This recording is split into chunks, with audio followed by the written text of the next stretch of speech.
Hi welcome back to my mini vlog. ನನಗೆ ಇವತ್ತು ವಾರ ಇರೋದ್ರಿಂದ ಮನೆಯೆಲ್ಲ ಕ್ಲೀನ್ ಮಾಡಿಬಿಟ್ಟು ಬೆಳಗ್ಗೆ ತಿಂಡಿಗೆ ಅಂತ ಹೇಳಿ ಪಲಾವ್ನ ಮಾಡಿಕೊಂಡು ಎಲ್ಲರದ್ದು ಕೂಡ ಊಟ ಆದಮೇಲೆ ನಮ್ಮದು ಸ್ವಲ್ಪ ಬಟ್ಟೆ ಎಲ್ಲ ತೊಳೆಯೋದಿತ್ತು ಅಂದ್ಬಿಟ್ಟು ತೊಳೆಯೋಕೆ ಹೋದೆ. ಇವತ್ತು ಸಂಜೆ ವಾರ ಮಾಡ್ಕೊಳ್ಳೋಣ ಎಲ್ಲ ಕೆಲಸ ಮುಗಿಸಿ ಅಂತ ಹೇಳಿ.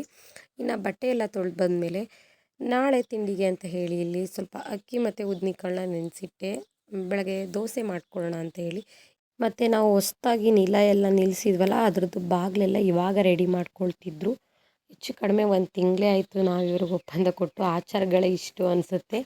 ಫೈನಲಿ ಇವತ್ತು ಡೋರ್ನ ಫಿನಿಷ್ ಮಾಡ್ತೀನಿ ಅಂದಿದ್ದಾರೆ, ನೋಡಬೇಕು.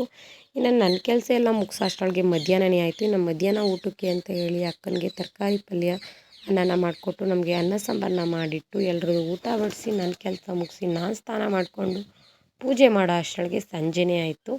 ನಾನು ಸಂಜೆ ವಾರ ಮಾಡೋದು ತುಂಬಾ ರೇರು. ಈ ಥರ ಕೆಲಸ ಇದ್ದಾಗಷ್ಟೇ. ನನಗೇನಿದ್ರು ಬೆಳಗ್ಗೆ 10:30 11 ಗಂಟೆಗೆಲ್ಲ ಪೂಜೆ ಮುಗಿದ್ಬಿಡ್ಬೇಕು.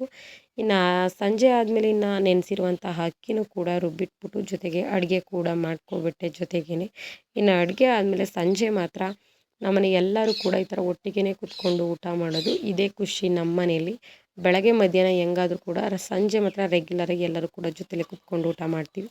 ಇನ್ನು ಎಲ್ಲರದ್ದು ಊಟ ಆದಮೇಲೆ ನಾನು ಕೂಡ ಊಟನ ಮಾಡಿ ಇದೆಲ್ಲ ಕೆಲಸ ಮುಗಿಸ್ಮೇಲೆ ಸ್ವಲ್ಪ ಬಟ್ಟೆ ಸ್ಟಿಚ್ ಮಾಡ್ಕೊಳ್ಳೋದಿತ್ತು ಅಂತ ಹೇಳಿ ಸ್ಟಿಚಿಂಗ್ ಮಾಡ್ಕೊಳ್ಳೋಕೆ ಕೂತ್ಕೊಂಡೆ. ಇವಾಗೆಲ್ಲ ಮನೆ ಕೆಲಸ ಅಪ್ಪು ನೋಡ್ಕೊಳ್ಳೋದ್ರಲ್ಲೇ ನನ್ನ ದಿನ ಕಳೆದೋಗ್ಬಿಡುತ್ತೆ.